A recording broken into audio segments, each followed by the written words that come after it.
자, 그럼 ISLM ADS 모형으로 한번 가봅시다. 자, ISLM ADS 모형의 단기 균형을 도출하시. 이거는 이제 교과서에 이미 있습니다. 뭐 보면서 하죠. 복습이니까. 자, 이건 넘어가고, 그렇죠? 넘어가고, 그렇죠. 여기 있습니다. 자, 우리가 ISLM ADS 모형을 배우는 이유는, 뭐 나중에 이제 ISLM BP 모형을 배우려고 그 전에 사전 작업입니다. 그죠? 그럼 ISLM BP 모형을 배우는 이유는 우리가 환율의 일반 균형을 보려고 하는 거죠. 그래서 그 전에는 그 금리가 주어져 있으면 금리가 아무 이유 없이 갑자기 주어져 있으면 그에 의해서 그냥 환율이 결정이 되는 거죠. 그러니까 일단 금리가 먼저 주어지고 순서상 먼저 주어지면 그다음에 환율이 결정되는 시스템입니다. 달리 말하면 금리가 금리는 환율에 영향을 미치지만 환율은 금리에 영향을 못 미치는 걸로 되어 있어요. 그죠? 하지만 현실은 그렇지 않습니다. 그죠? 금리와 환율은 동시에 결정되는 거죠. 사실은 동시에 서로 영향을 주고받으면서 동시에 결정이 돼버리는 겁니다. 그게 일반 균형이란 말이죠. 그래서 이제 환율과 그다음에 금리와 그다음에 산출량이 동시에 결정되는 거다. 그러니까 어떤 것들이 일부는 주어지고 나머지가 그 다음에 순차적으로 결정되는 게 아니라고 하는 게 이제 일반 균형 이론입니다. 이게 훨씬 더 현실적이죠. 대신에 조금 더 복잡하다는 단점이 있습니다. 자, 그래서 ISLM, ADS 모형 다시 한번 보죠. 일단 ISLM식은 두 개를 구성됩니다. 하나는 이제 그 상품 마켓, 상품 시장, 그러니까 물건을 사고 파는 시장인 겁니다. 이쪽은 물건의 공급이고 이쪽은 물건의 수요죠. 물건을 수요하는 사람이 세 명이 있는 거예요. 하나는 이제 민간이 소비를 하는 거고, 여러분들이 소비를 하는 거고, 그 다음 기업이 투자하려고 쓰는 거죠. 그러니까 물건이 있으면 우리나라 물건들이 쭉 만든 게 쭉 있으면 주어져 있으면 이걸 어떻게 쓰냐면 일부는 사람들이 그냥 먹고 자는데 그냥 소비하는데 쓰는 거고, 일부는 이제 기업도 투자하는데 뭐 공장 만들고 그럼 기계 설치하는데 쓰는 거고, 그 다음에 정부가 이제 도로 깔거나 이런 거 할 때 쓴다는 거죠. 정부 지출이 있는 거죠. 그래서 한 달의 산출량은 민간의 소비, 그다음에 기업의 지출, 기업의 투자, 그다음에 정부 지출에서 다 다 그냥 소비가 된다라는 게 바로 이제 상품 시장인 거고, 그 다음에 이제 LM 시장은 이제 머니 마켓인 거죠. 통화 공급량이 이만큼 주어지면 또 그 중에 이만큼 이제 통화를 수요하는 거죠. 통화 수요하는 거는 두 개 개념됩니다. 하나는 이제 실제 통화 수요가 있고, 그다음에 물가가 있는 거죠. 실제 통화 수요라는 거는 이제 사람들이 진짜 사고 싶어하는 물건의 양입니다. 예를 들어 아이폰 100개, 뭐 갤럭시 100개 이런 거죠. 그러면 이제 실제 필요한 통화의 양은 갤럭시 100개 곱하기 갤럭시 한 개당 가격, 그만큼이 이제 우리가 실제로 그 수요하는 명목 통화입니다. 그죠? 그래서 통화 시장의 이제 균형을 말하는 게 LM식이고, 상품 시장의 균형을 말하는 게 이제 IS식이고, 그죠? 그 다음에 총 공급식이 있는 거죠. 총 공급식은 예, 여기 있습니다. 우상향하는 총 공급식. 그죠? 이거는 단기 공급식이라고 부르고, 장기 공급식은 그냥 공급이 딱 주어져 있습니다. 장기적으로 고정되어 있다고 보는 거죠. 그러니까 잠재지표, 우리가 보통 잠재지표 부르는데, 한 나라에 생산할 수 있는 절대량은, 그러니까 잠재적으로 하시는 양은 절대적 고정되어 있다라고 보는 게 이제 장기 공급식입니다. 그죠? 그래서 우리가 단기 균형을 도출할 때는 IS식과 LM식과 단기 공급식을 사용하는 거고, 장기 균형을 도출할 때는 IS식과 LM식과 장기 공급식을 위해서 우리가 도출하는 겁니다. 그죠? 이건 잠시 이따 했는데 한번 그때 다시 말씀드립니다. 그죠? 그래서 이제 단기 균형은 이거 식세기 1번, 식 2번, 식 3번을 연립 방식으로 푸는 거죠.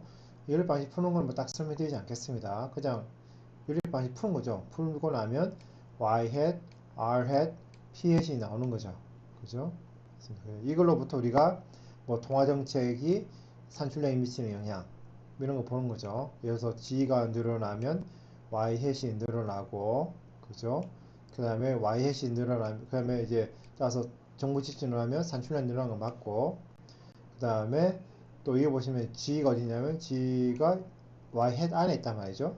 그죠? 그러니까 G가 늘어나면 Y hat이 늘어나는데 이거 보면 또 Y hat이 있네. 따라서 이제 G가 늘어나면 Y hat을 통해서 금리도 올라가는 거죠. 그죠? 그리고 Y hat이 올라가면 당연히 이제 물가도 상승하는 걸로 나옵니다. 그러니까 정부가 재정을 늘리면 산출량도 증가하고 금리도 상승하고 그다음에 물가도 오른다는 겁니다. 그죠?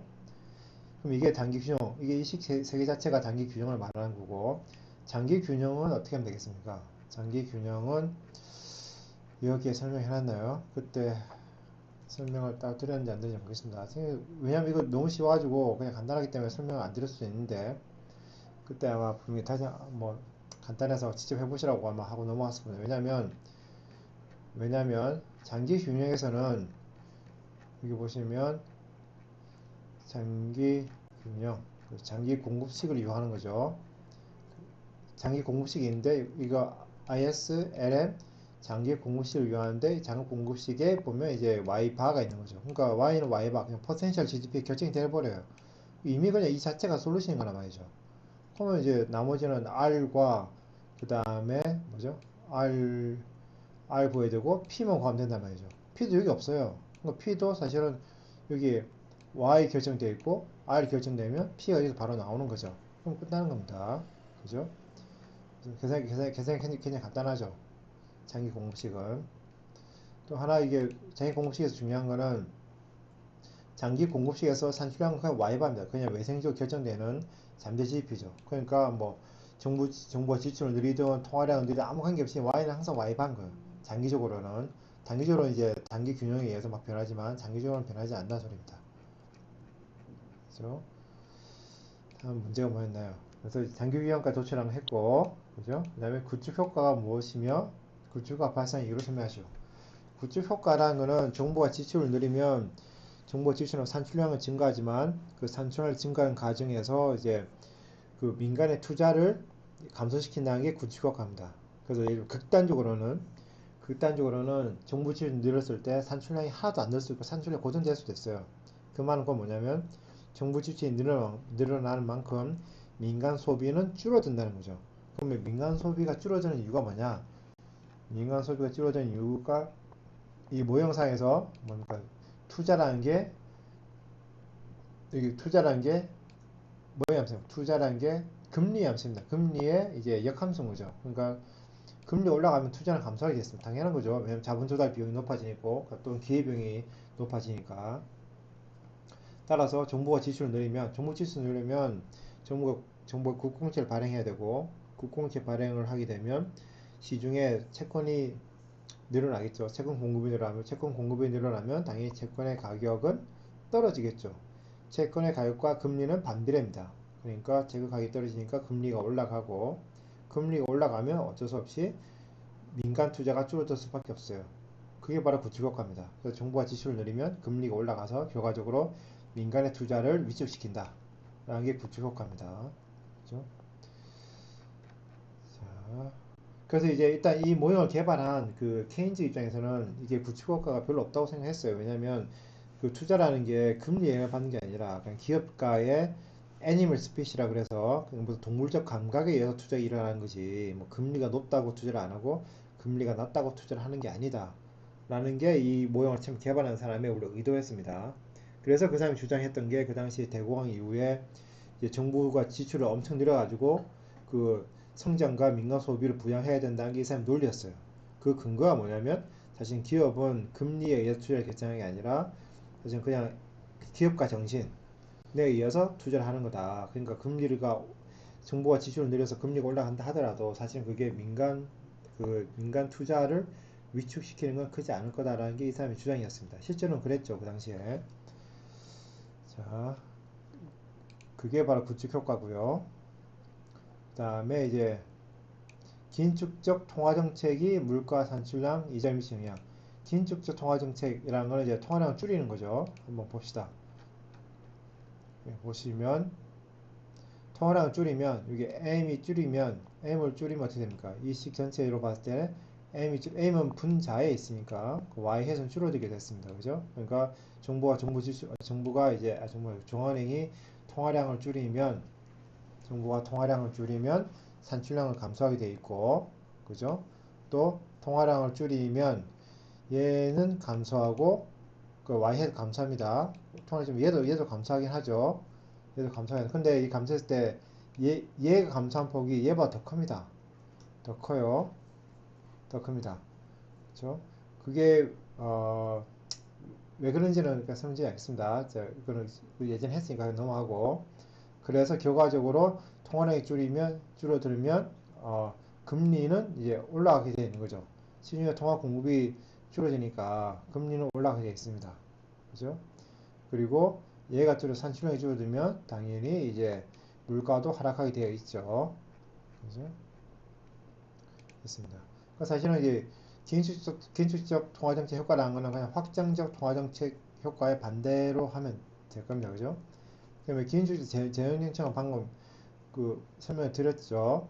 그래서 이제 결과적으로는 이제 긴축을 해버리면 물가는 하락하고 산출량도 하락하고 금리도 하락하게 되어 있습니다. 자, 됐고요. 그 다음에 우리나라 경제 상황에서 통화정책과 재정정책 중 어떤 것이 더 유효하겠냐라고 했을 때 이거는 뭐 정해진 답이 있는 거 아닙니다. 이런 각자 개인마다 답이 달라요. 왜냐면 각자 이제 생각하는 모형 내는 파라미터가 다르단 말이죠. 그 중에 핵심적인 파라미터 두 개가 있습니다. 첫 번째가 바로 이제 투자가 얼마나 금리에 예민하냐에 달린 거죠. 투자가 금리에 이제 아주 예민하지 않다면 투자가 금리에 영향을 받지 않다면 사실 재정정책이 좋을 수도 있습니다. 왜냐면 이게 재정정책이 통화정책에 비해서는 효과가 즉각적이거든요. 직접적으로 지입을 늘리다 보니까 사실은 재정정책이 더 유효할 수 있습니다. 최근에 가장 대표적으로 이혼을 받은 재정정책이 바로 그, 그게 뭐죠? 코로나 발생하고 나서 100만원, 4인 가구당 100만원씩 준 거, 그게 뭐죠? 재난지원금인가요? 그게 바로 재정정책이란 말이죠. 재정정책은 즉각적으로 영향을 미쳐요. 하지만 통화정책은 그렇지 않습니다. 통화정책은 금리를 낮춘다 하더라도 여러분들 통장에 직접적으로 뭔가 돈이 꽂힌 게 아닙니다. 왜냐하면 금리가 낮아지면 그만큼 그다음에 이제 민간의 일반 기업에 투자가 늘어나면 비로소 그때 고용도 증가하고 하면서 이제 사람들이 조금씩 월급을 더 받고 하는 거죠. 그러니까 직접적으로 딱 여러분 통장에 쏴주는 건 아니에요. 하지만 재정신청은 그런 효과가 있단 말이죠. 그래서 만약에 여러분들이 그 기업이 투자라는 게 이제 금리 영향을 받지 않는다 생각한다고 하면 정직이 나올 수 있습니다. 현실에는 그게 일면 부합한 면도 꽤 있습니다. 왜냐면 사실 현재 기업들이 투자를 안 하는 게 금리가 높거나 그게 아니라 사실 유동성은 사실 많이 있단 말이죠. 대신에 투자할 곳이 없어서 안 하는 편이니까. 왜냐면 이제 아주 웬만한 기업들은 사내 유보금도 굉장히 많이 있으니까, 그죠? 자, 그래서 이거 딱 정해진 답은 없습니다. 여러분들이 그냥 나름대로 생각해서 답을 쓰시면 돼요. 그 다음 이제 중요한 파라메타가 이제 얼마나 이제 그 물가가 이게 물가 자체가 플렉서블하냐에 달린 겁니다. 물가가 아주 플렉서블하다는 게 바로 뭐냐면 이게 가격 경직성이 아주 낮다면 그러니까 가격이 경직되지 않다면 사실은 단기라는 기간이 굉장히 짧기 때문에 사실 경기 부양 효과가 오래 가지 않아요. 바로 장기라고 하기 때문에 장기적으로는 경기 부양 효과가 없단 말이죠. 그래서 가격이 굉장히 경직적이라면 단기라는 기간 자체가 5년, 10년 될 수 있기 때문에 경기 부양 효과가 있겠지만 그게 가격이랑 굉장히 플렉서블하다 그러면 그런 효과가 없겠죠. 정책 피자마자 바로 장기로 수렴해 버리면 사실은 단기적인 부양 효과조차도 존재하지 않으니까 이거는 통화 정책이든 재정책 관계없이 둘 다 유효하진 않습니다. 그죠? 자, 여기까지가 ISLM, ADAS 모형에 대해서 우리가 문제를 같이 한번 풀어봤습니다.